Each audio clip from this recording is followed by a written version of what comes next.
Okay, so I'm gonna kick it off by just asking you the question that I actually don't know the answer to. You were a magician when you were a kid. Guilty as charged. Was magic as cool then as it is now? You need to watch more Family Guy, Will, because they described a performance hierarchy and put magicians at the very bottom of entertainers, only above mimes. Did you have a magic name when you were a kid? No. All right. Thankfully. Damn it. Who here has read Give and Take? I can't wait for you all to read it because it is a book about hospitality and I love it so much. And I'd love if we could just start by you kind of giving a primer on the book about givers and takers and matchers and kind of how the whole thing works. Sure. So I think all of us have a style of interacting with other people, a default way of treating people. Takers are people who are constantly trying to figure out, what can you do for me? Givers are the opposite. They want to know, what can I do for you? And matchers live somewhere in the middle. They want to try to be fair and maintain reciprocity, and so they say, I'll do something for you if you do something for me. And I was really curious about what happens to givers professionally, and I was very sad to discover that they were the worst performers across many different professions. They were the least productive salespeople, they were the least productive engineers, they were the least successful medical students, and some of that was because they were getting burned out, and some of it was they were just getting burned by takers because givers saw the good in everybody. And I was like, wow, this is really sad. So if givers are the worst performers, who are the best? And the good news is it wasn't the takers. Takers tended to rise quickly, but they also fell quickly. And they fell at the hands of matchers who like to play the karma police and warn everybody else, do not trust this person. He's a selfish bastard. So it must be matchers who are the best. But no, the data showed the best results belonged to the givers again. Givers were overrepresented on both extremes. They were the least productive salespeople, engineers, and medical students, but they were also the most successful ones. And so I really wrote Give and Take to try to answer two questions. One, what do successful givers know that takers and matchers ought to learn? And two, if you are a giver, how do you become one of the successful ones as opposed to a failed one? All right, so let's start with the first of those two things. What do givers know? The irony of you asking me this question, you spent your whole career proving what I was trying to study, which is when you treat people better than they expect to be treated, you build tremendous social capital. You also end up learning things from people that you wouldn't otherwise, because you end up kind of solving other people's problems, and that elevates your own knowledge and skills. And you get extra motivation and meaning from feeling like what you do makes a difference in other people's lives. I mean, I think most of the people in this room can relate to that last one, right? That hospitality in its most pure form is the most selfish act because it feels unbelievably good to make other people feel good. Well, not if you're a sociopath. Not. Guys, just real quick, if there are any sociopaths in the room. You came to the wrong welcome conference. Okay, but what about the second? What was it about the givers that were high performers versus those that weren't? So I think there's an individual and a cultural lens to take to that. I think from an individual perspective, the failed givers were basically the people who tried to help all the people all the time with all the requests. And so they were constantly sacrificing themselves for others, and then they discovered that no good deed went unpunished. Basically people would start to identify them as capable and generous, and then they'd be like, great, I can go take advantage of that person. Yes. And then over time, expectations escalated, which is something I've often wondered about with you. Like you put unreasonable hospitality out there, Will, and then all of a sudden I imagine there are people who are like, wait, like where's my sleigh in my restaurant? Why haven't you filled like my whole house with sand to build a beach? Like why aren't you making me custom hot dogs? And the poor failed givers would get caught up in, I have to please other people. Yeah. Successful givers said, I am not here to please people, I'm here to help people. And those two things are different, right? The failed givers basically were caught up in being nice and polite. And that meant saying yes to every person who asked. The successful givers said, no, I'm gonna set boundaries so that I can make the biggest impact. And that means I'm gonna be thoughtful about who I help, where I help, and how I help. Yeah. If somebody has a history or reputation of selfish behavior, I am not gonna go out of my way for them, because that's reinforcing and rewarding taker behavior. Yeah. Not cool. I'm gonna block out time to get my own work done, and I'm gonna try to help people in ways that I can add unique value, as opposed to ways that are totally substitutable. And I think those individual choices really matter, but ultimately, we have to do what you've done, which is we have to build a culture that causes successful givers to rise, that protects them from takers, and that makes it easier for them to set those boundaries. You know, it's so funny, at Welcome Chicago years ago, Danny Meyer did a talk, and one of the things he talked about was the power of no, and how there's actually generosity, not only to yourself, but in those around you, in being willing to say no. And it was a speech I needed to hear at that time, because I found myself saying yes to so many people about so many things that I was no longer able to say yes to the people and things that actually really mattered to me.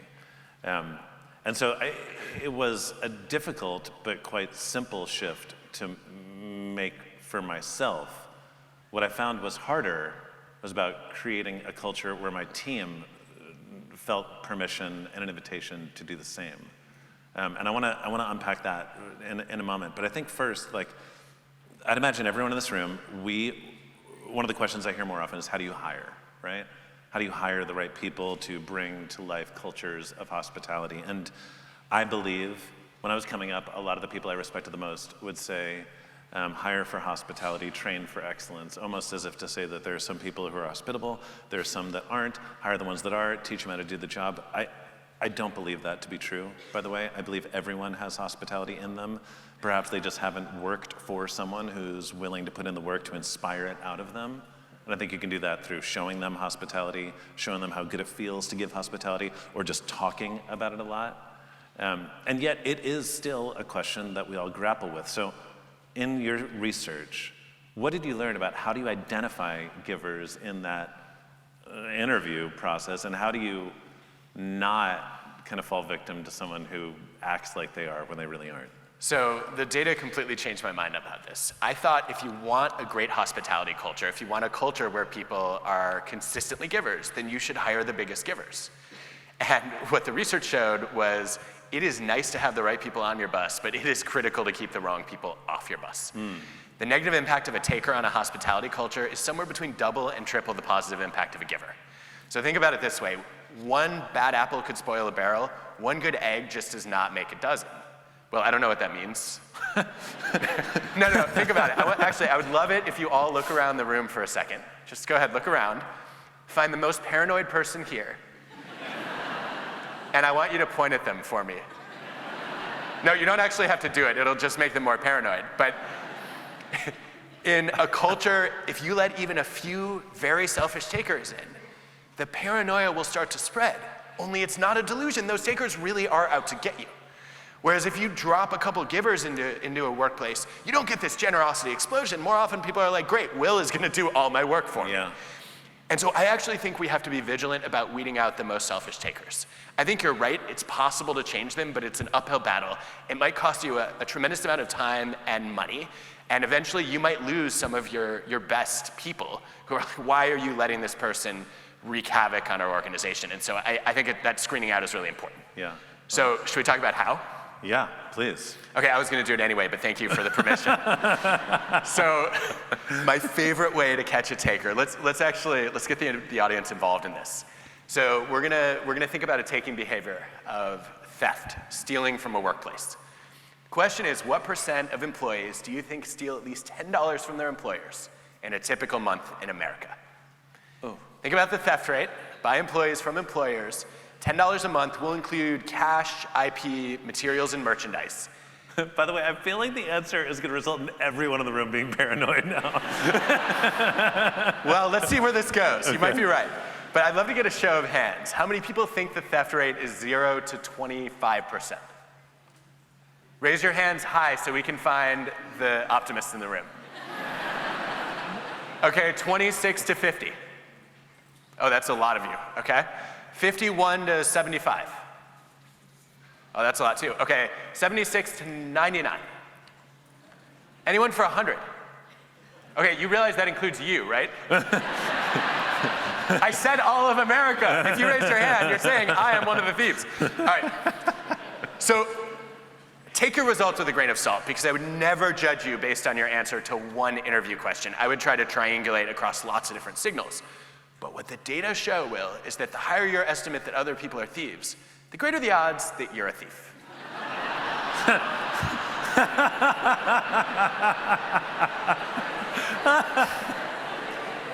Now, wait, can we unpack this a little bit? Let's go. So let's just, first of all, if you are sitting near someone with a 76 to 100 estimate, I would check your purse or your wallet immediately. All right, now let's talk about what actually is revealed here, which is when people, if you were to just ask people, are you a thief? Everybody would say no. But when we go to predict others' behavior, we start by asking ourselves, well, what would I do? Or what have I done? And an extreme taker answering that question is like, last week I stole $342, because takers always talk that way. 10 a month has got to be pretty common, 92%. Whereas an extreme giver answering the same question is like, how do you even steal $10 from a company? Like, how many pens do you have to take home? That's got to be a lot. I don't know, 3%. And will these differences play out in large samples? Takers anticipate more selfish behavior from others, and that's how they rationalize being a taker. It's not me. I think all of you people are selfish, so I'm just being cautious to protect myself. So here's how you can apply this to answer the hiring question. Think about the taking behavior you are most worried about in your workplace. It could be hoarding knowledge instead of sharing it freely. It could be dumping grunt work on others. It could be refusing to mentor junior people. Or it could be refusing to be unreasonably hospitable, right? And saying, like, I don't want to go above and beyond for a client or a customer. Ask job candidates how common that behavior is. And if they give a high estimate, you don't immediately go, you're a taker, go home. What you do is you ask them why. How did you come up with your estimate? And there are lots of acceptable explanations for high estimates, and this will hopefully let all of you with 76 plus feel good about yourselves tonight. You could say, like, hey, I used to work with a lot of thieves, and that's why I left my former employer. You could say, it was my job to catch the thieves, and I know the base rate is a lot higher than you think.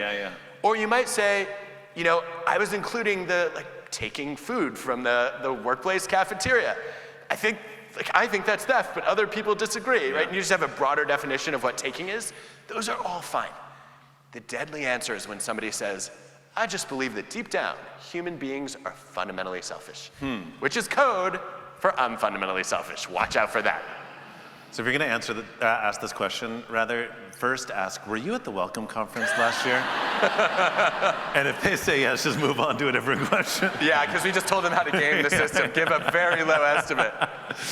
Okay, so one of the challenging parts, right? Sometimes you have takers on your team. It's not possible to get all of them out as quickly as you'd like to for a myriad of reasons. You hire a giver, you identify the right person, you bring them onto the team. How do you create a culture that protects them from being taken advantage of, from being burnt out? So I think there are two things that are really critical here in the data. Number one, you need to make sure that you are recognizing and rewarding generosity. I see so many organizations say we want people to be collaborative, we want them to even show unreasonable hospitality, and then they only measure individual performance, which allows some competent takers to get rewarded and get promoted. That has to be unacceptable. What that means is at least half of your performance evaluation and promotion system has to be based on the impact people have on others, not just the individual results they create. And that means if you are not making other people better, I don't care how good you are at your job, you're not getting a bonus and you're not getting a promotion. And then I think you have to figure out as part of that, we don't just want to reward people who are indiscriminately nice. We want to reward people who are giving in ways that advance our mission. And so let's codify those behaviors. Let's figure out what it looks like to be a great knowledge sharer, helper, mentor, bridge builder, right? And let's say we're gonna measure those behaviors as contributions to our culture.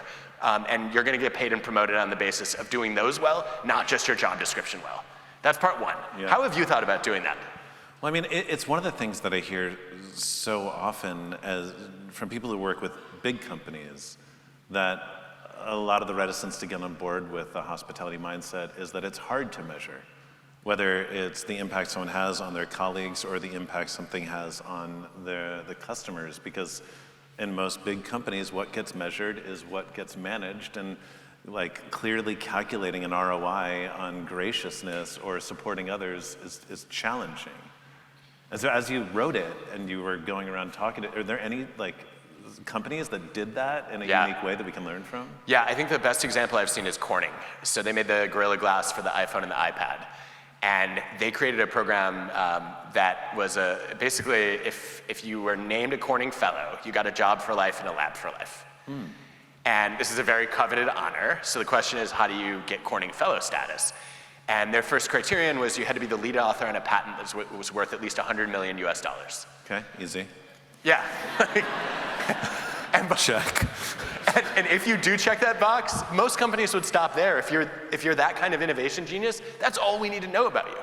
And Corning said, no, that's not enough. Because we're worried that competent takers are going to pollute our culture. And also, once we give them permanent job security, their contributions are going to dwindle over time. Yeah. So they added a second set of metrics, which were all about, are you a giver? And one of those metrics was, are you a supporting author on other people's patents? Ooh. Genius, because in their world, it could take 8 or 9 years to get a patent. And there are not a lot of takers who are like, Will, I'm gonna pretend to help you for the next decade. Yeah. In the hopes that you're gonna reward my fake generosity by making me like the 19th author on your patent application. It was the givers who were day in and day out, problem solving and knowledge sharing and lending their expertise and saying, hey, you ought to talk to this person, I'll open up my network for you, who earned those later patent authorships. And so Corning had a visible way that people's helping was showing up in impact on the business. And they said you gotta do both. You have to show you can excel at innovation, and you have to show you can lift up other people instead of cutting them down. And obviously we don't all do patents, but I've even adapted this to my own classes at Wharton. At the end of the semester, I asked students, every student has to write down the name of the student who most enriched their learning experience in the class and the student who most detracted from it. Oof. And then what I do is I basically feed that into next year's selection process from the class and say, okay, the students who are named as elevating the learning experience, let me read their applications to the course. How did they differ from the ones who were undermining? And then let's get better at this moving forward. And now I have a way to identify who early on is likely to be a great culture carrier, and I want to recognize that behavior the first day of class. So it's not only just, by the way, that any of us can do, right? Any of us can use the people on our team to help identify the people who are being generous. You don't need fancy metrics to do that. And what I love about it is not only does it give everyone on the team a sense of ownership over the culture, it gives them an opportunity to lift other people up. But what I think I'm especially struck by is the pattern recognition that follows. To say, okay, let me look at applications, let me think through interviews. What are the answers that ended up with this person on my team versus that person? Yeah, I love that. And it reminds me, if you wanted to formalize this, you could. So I guess the other example that I've seen, both Google and JetBlue have peer bonus programs, where if you see a peer, I think this is basically a hospitality bonus, right? It's a small amount of money, but if you see somebody do something that's an act of generosity or helpfulness, you basically have a discretionary budget to just reward them. You have to write a little paragraph on what they did to go above and beyond, and then the budget's yours, and that's it. So some colleagues and I gathered data on these programs, and we found that both at Google and at JetBlue, to our surprise, the biggest givers were not just the people who were receiving more of these peer bonuses, they also were more likely to max out their own peer bonus budgets. Oh. So if you're a giver, you're scanning for who are the other people that are showing exemplary kindness in service of making our work better, and I want to make sure those people get recognized. And so if you create one of these programs, the people who are all in on giving the recognition are actually telling you something about their character. And it wasn't even that much money that they were giving out. A peer bonus could be $25. We used to do this thing where we had, it was called an I appreciate you box in the back. And anytime anyone on the team did something for someone else, they could just write them a little note, and then once every 2 weeks we had a pre-meal where I would just go through and read every single one of those cards. And it was a lovely way for people to express gratitude who maybe felt uncomfortable doing it publicly. But the idea of just adding financial stakes to it, even if they're small, is powerful. I think it is too. I'm also curious, I feel like every time you talk about the way that you built your culture and you've led, my first reaction is, why wasn't Will my boss when I had a real job? I'm just curious, how many of you are here because you really just want to work for Will? Okay, all right, I'm glad I'm not alone.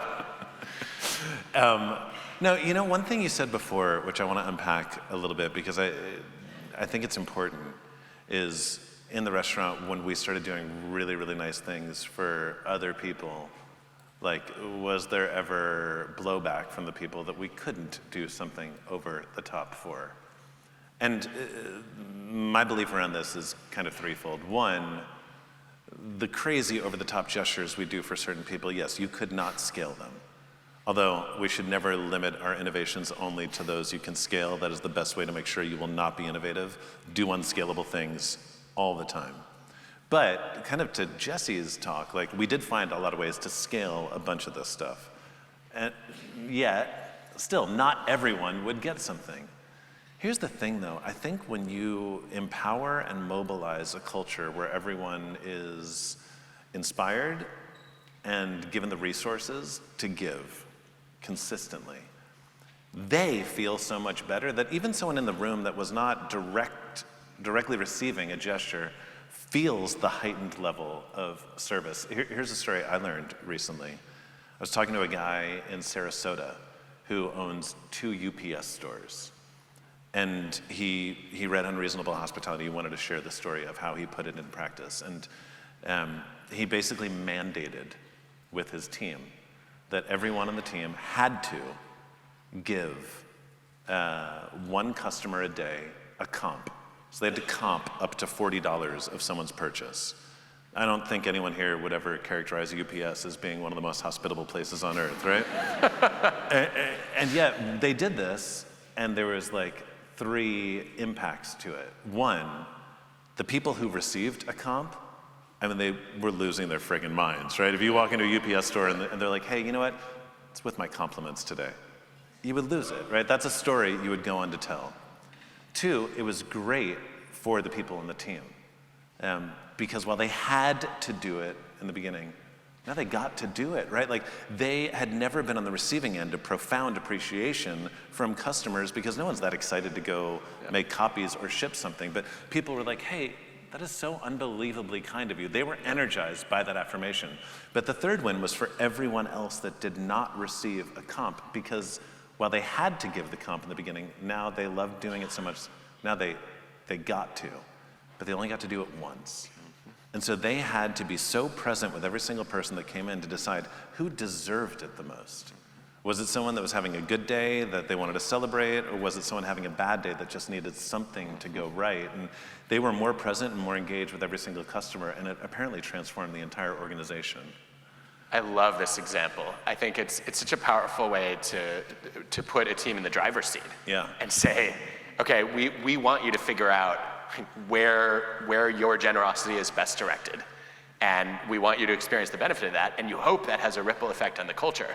I know if I'm running one of those UPS stores, I'm also hoping that people keep their expectations a little low so I can continue to surprise them. Yeah. Okay, so I have identified the givers in the interview process, or rather, I've identified which are the takers, so I try not to bring them on board. Now I have them. I'm trying to weed out the takers so that the givers aren't being taken advantage of. How do you create a culture where the givers are just supported and given space to breathe and grow within the culture? I think the most counterintuitive sort of step for building that culture is you need a norm of people asking for help frequently. And when I first read this research, there's a couple decades of evidence on this. I read it and I was like, this is backward. I want people to be offering help, not seeking it. Like we want a giving culture, not a taking culture. And then what the data showed was that 75 to 90% of all generosity in organizations begins with a request. There are not a lot of people who are like, yeah, I'm kind of bored this week. How could I make your life better? We're all busy. Yeah. And when givers come out of the woodwork is when somebody asks, because then they know exactly who needs help and what they're looking for. But a lot of people don't ask for help at work. Yeah. They're afraid of being vulnerable. They want to demonstrate their independent self-reliance. They want to prove their competence. And if you're a giver, there's an extra barrier, which is you don't want to be a burden to others. You like to be on the giving end of every exchange. Yes. But if that's your MO, you will have a lot of frustrated givers in your life who would love to show up or step up for you if only you would tell them what you need. And so what organizations that built great cultures of givers did was they normalized help seeking. They made it really easy to ask. And we've talked, my favorite exercise for doing this is called the reciprocity ring. All you do is you just gather, it could be a team, it could be the whole organization. You could do it in person or virtually. And you ask everyone to make a request for something they want or need, but can't get on their own. And then you ask everybody else who's participating to try to use their knowledge and their connections to fulfill the request. And that's the whole exercise. Everybody asks and everybody tries to give. It's like an internal Make-A-Wish activity. And what's amazing is about 80% of the requests get meaningful help that people could not have accessed otherwise. People are blown away that this acquaintance or complete stranger in their own organization was willing to help them, or that they had access to the help they needed. And I think it creates a bond that didn't exist through our usual icebreakers or through our collaboration, because somebody was willing to give you exactly the thing that you needed. But you're not matching, you're not trading favors. Because the odds that I can fulfill your request and you're also the person who can help me are pretty low. What we're investing in is a norm where everybody is allowed to seek help freely, expecting that everyone's gonna be willing to be a giver, and that I help you and you're gonna pay that forward. And sure enough, what happens is, when you run this exercise over a period of months in an organization, initially, the takers triple their contributions. And at first, it's because of fear. They're like, I don't want to be known as the one taker who doesn't help anybody, and so I've got to step up. But then over time, what changes their behavior in the long run is not fear, it's gratitude. The takers appreciated receiving help from someone else. They try to help that person back, but they don't know how, they can't. And so they end up looking for someone else to help, and it actually shifts the norm in the giving direction.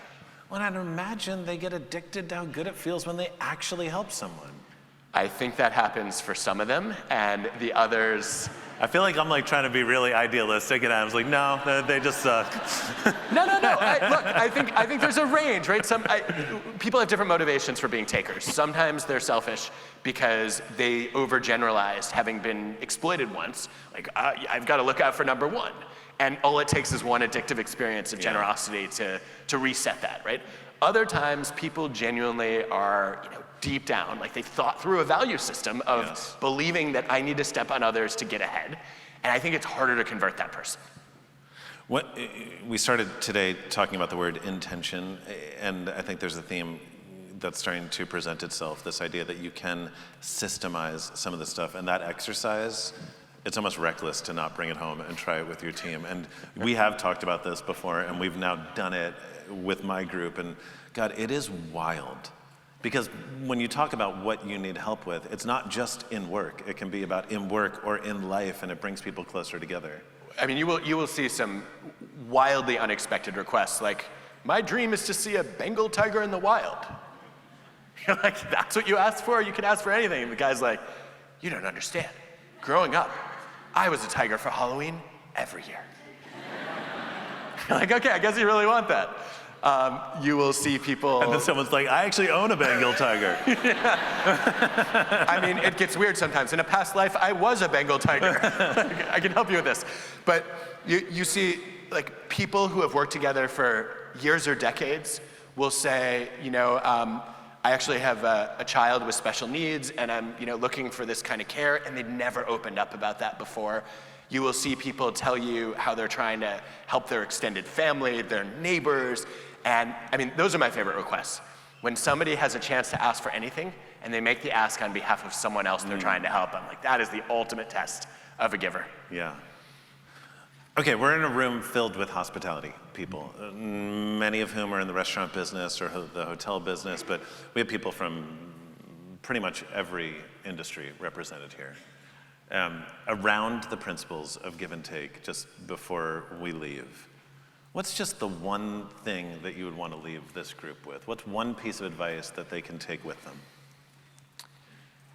I think if I had to choose one piece of advice, it would be the following. So it's going to come in the form of a little story that I think will land us where you were trying to push me. Okay. So I will never forget. I was working with a financial services organization, and a woman named Kathy got a big promotion. She was told that she was going to be leading a new team with this guy that I'm going to call him Colin, because it's his name. Four different people warned Kathy, do not trust Colin. He's going to steal credit for your work. He's going to stab you in the back. Huge taker, watch out. Kathy sits down with Colin, and she has to have their first one-on-one meeting. and she shares the reputational feedback with him. She says, hey, Colin, I understand we're gonna be leading this team together. I just wanted to let you know, this is what I've heard about you. Ooh. And Colin's reaction is priceless. He's like, I don't know who you've been talking to, but clearly all these people are jealous of me. Thank you, Colin, for confirming that you are in fact a taker who thinks that everybody is looking up to you and envying you. But Kathy has a great response. She says, I don't know if that's true or not. I don't know you, we've never worked together, but I hope it's not true. Because if that's who you are not gonna like working with me. And I was like, oh, Incredible Hulk. Like, you wouldn't like me when I'm angry. But for the next year and a half, Colin changes his stripes, that they work together.